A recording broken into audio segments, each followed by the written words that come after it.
Most people see a landscape. I see a fortress. For 1,500 years, this island has been building an invisible defense system. A green armor designed to survive everything from Viking axes to 50-foot Atlantic swells. But right now, the outermost layer of that armor is being breached. And to save it, we have to look back at a rebellion that started with a single, illegal spark on a dark hill.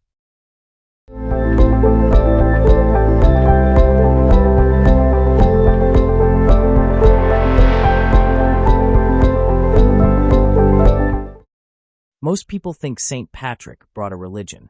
They're wrong. He brought a rebellion. In the 5th century, the High King Leogair was the island's absolute axis. He was a commander of 1,000 chariots who had never been broken in battle, and the people believed the very soil withered if he frowned.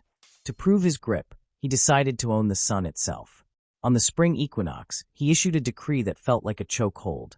Every fire in Ireland, every hearth, every candle, every single spark from Kerry to the North Sea must be extinguished. He wanted to prove that in the dark, he was the only source of light left. But 10 miles away, on the dark silhouette of the Hill of Slane, Patrick was about to shatter that chain. He knew that if he waited for the king's signal, he was accepting the king's chains. So, before the royal flint even struck stone, Patrick struck his. By lighting that fire, Patrick wasn't just breaking a law, he was decentralizing power. He was telling the clans that their identity wasn't a gift from a ruler, it was a fire they carried themselves. This was the birth of the Gaelic hardware, a spirit built to survive even if the center was crushed. Patrick wasn't just lighting a bonfire, he was laying the first stone of the green armor. This is just the first layer of the defense. If you want to see how this spark turned into 100-foot stone fortresses and eventually an underwater shield, hit that subscribe button. We're decoding the entire green armor, one piece of hardware at a time. The fire on Slane proved the spirit was there, but by the 9th century, the threat had changed. The horizon was thick with the dragon-headed sails of the Vikings.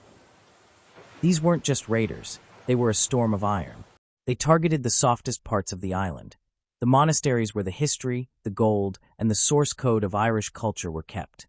The old ways of fighting on the ground weren't enough. So, the Irish did something radical. They didn't build bigger walls around their fields. They built vertical fortresses. Look at this tower. It's 100 feet of solid stone. But look at the door. It's not on the ground. It's 10 feet in the air. When the alarm went up and the Viking ships hit the shore, the monks didn't run for the hills. They grabbed their books, their silver, and their lives, and they climbed. They pulled the ladder up behind them and turned a building into a stone vault. The Vikings could burn the wooden huts, they could steal the cattle, but they couldn't burn the stone. They couldn't reach the door. The Irish had figured out how to wait out the storm. This was the second layer of the green armor. The stone towers guarded the soul of the island. But there is another part protecting the physical body of it. A piece of organic engineering that works in silence, deep beneath the waves. We call it kelp. But in the language of the green armor, this isn't just a plant. It's a submerged brake system. Think about it. When a 50-foot Atlantic swell charges toward this coast, it doesn't hit the cliffs at full strength. It hits the kelp first. These massive underwater forests act like a hydraulic dampener. They tangle the current, drag at the swell, and strip the violence out of the water before it can ever bite into the rock. For 1,500 years, this was the island's primary shock absorber.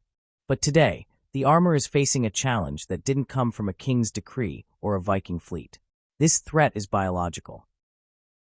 Warming seas have triggered an invasion. An explosion of sea urchins is clear-cutting these forests from the bottom up, eating the very anchors that hold the system together. In some places, the buffer is already gone. Without the kelp, the Atlantic isn't just a neighbor, it's a wrecking ball. The foundation of the island is being stripped of its insulation. And for the first time since the Dark Ages, the green armor is seeing its next great stress test. But the Irish aren't just watching the outer wall fail. They are doing exactly what Patrick did on that hill 1,500 years ago. They are striking a new spark to save the green armor. Right here, at the University of Galway, Researchers have developed a way to literally restone the coast. They call it green gravel.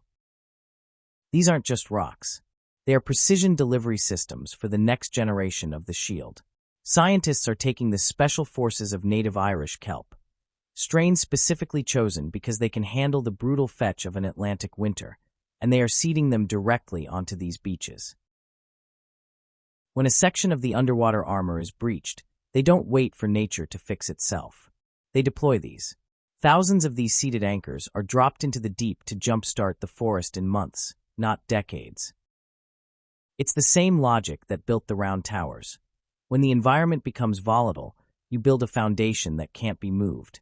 From an outsider's perspective, it's incredible to see.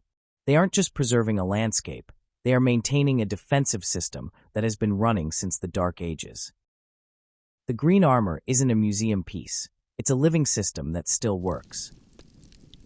Ireland has spent 1,500 years building this armor.